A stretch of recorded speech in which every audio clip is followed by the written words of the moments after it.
Balance maintain చేయండి. ఇక్కడ తప్పనిసరిగా బోట్ బ్యాలెన్స్ మెయింటైన్ చేయాలి. ప్రతి ఒక్కరు బోట్కి బ్యాలెన్స్ ఉండండి రెండు వైపులు కూడా. అలాగే ఇక్కడ నుంచి మన విహారయాత్ర రిటర్న్ జర్నీగా కొనసాగుతుంది. ఇక్కడ నుంచి మన విహారయాత్ర రిటర్న్ జర్నీగా కొనసాగుతుంది. రిటర్న్ లోని కూడా ఇవే పాపి కొండల ఆధారంలోనే మన జర్నీ కొనసాగుతుంది.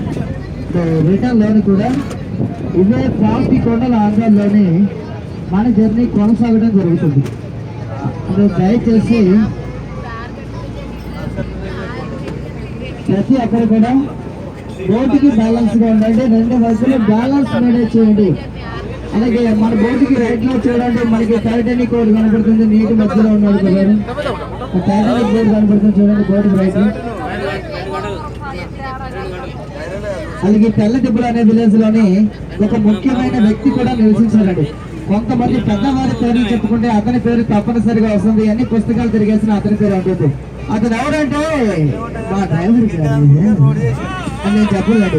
మన మన్యం టైగర్ అల్లూరి సీతారామరాజు గారు ఇక్కడ నుంచి మొట్టమొదటిసారిగా సాయుధ పోరాటం చేపట్టడం జరిగింది. మన మన్యం టైగర్ అల్లూరి సీతారామరాజు గారు ఇక్కడ నుంచి మొట్టమొదటిసారిగా సాయుధ పోరాటం చేపట్టడం జరిగింది. ఇక్కడ నుంచి 35 కిలోమీటర్స్ జర్నీ చేస్తే దేవీపట్నం అనే విలేజ్ లోని పూర్వంలోని బ్రిటిష్ వారి పరిపాలనలో ఉన్నటువంటి పోలీస్ స్టేషన్ కూడా అతను పేరు చూడటం జరిగిందండి. ఇక్కడ నుంచి మొట్టమొదటిసారిగా అది పూర్వంలోని బ్రిటిష్ వారి పరిపాలన ఉన్నటువంటి పోలీస్ స్టేషన్ కూడా అతను పేరు చేశాడు. అలాగే పాపికొండలు అనే పేరు ఎలా వచ్చిందో చెప్తున్నాను, కొంచెం శ్రద్ధగా ఉండండి. నన్ను కన్ఫ్యూజ్ చేయదు, మీరు కన్ఫ్యూజ్ అవ్వద్దు.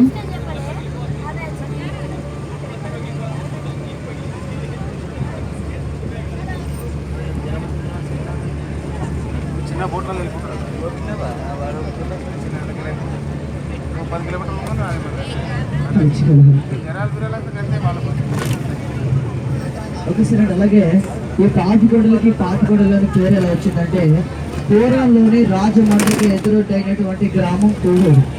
పూర్వంలోని రాజమండ్రికి ఎదురుడైనటువంటి గ్రామం కొవ్వూరు.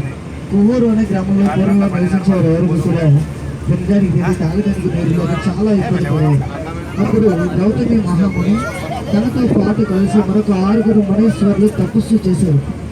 ఆ తపస్సుకు పరమశివుడు ప్రత్యక్షమయ్యి, నాయన గౌతమ మహాముని, నీ తపస్సుకు నచ్చాను, నీకు ఏం వరం కావాలి కోరుకో అనగానే ఈ గౌతమ మహాముని, నాకు ఒక వరం కావాలి. ఆ వరం ఏంటంటే రాత్రిపూట పంట వేసి ఉదయాన్నే ఆ పంట తీసి ఈ పేద ప్రజలందరికీ పంచిపెట్టే వరం కావాలంటాడు గౌతమ మహాముని. అలాగే వరం ఇస్తాడు ఆ పరమశివుడు. కొంతకాలం జరిగిన తర్వాత విఘ్నేశ్వరుడికి గౌతమ మహామునికి కొన్ని మనస్పర్ధలు రావడంతో విఘ్నేశ్వరుడు ఒక మాయాగోవును సృష్టించి గౌతమి మహాముని వేసి ఉన్నటువంటి ఆశ్రమానికి పంపుతాడు. అక్కడికి వచ్చినటువంటి ఆ మాయాగోవు పంటంతా కూడా చాలా పచ్చగా ఉంది కదా అని చెప్పి పంటంతా నాశనం చేసేస్తున్నాడు.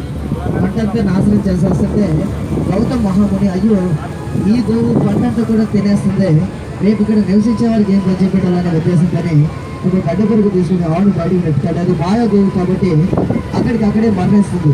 గోవు మరణించడంతో ఈ గోహత్య మహాపాపం. ఈ గో పాప విమోచన తొలగిపోవాలంటే గోదావరి మాతను తీసుకొని వచ్చి చనిపోయినటువంటి ఈ గోవు పాదాలు కడిగినట్లయితే నీ గో పాప విమోచన కూడా తొలగిపోతుందని చెప్పాడు. అప్పుడు గౌతమ మహాముని పరుగున నాసిక్ త్రయంబకేశ్వరం వెళ్ళి గోదావరి మాతను తీసుకుని వస్తూ ఉంటాడు.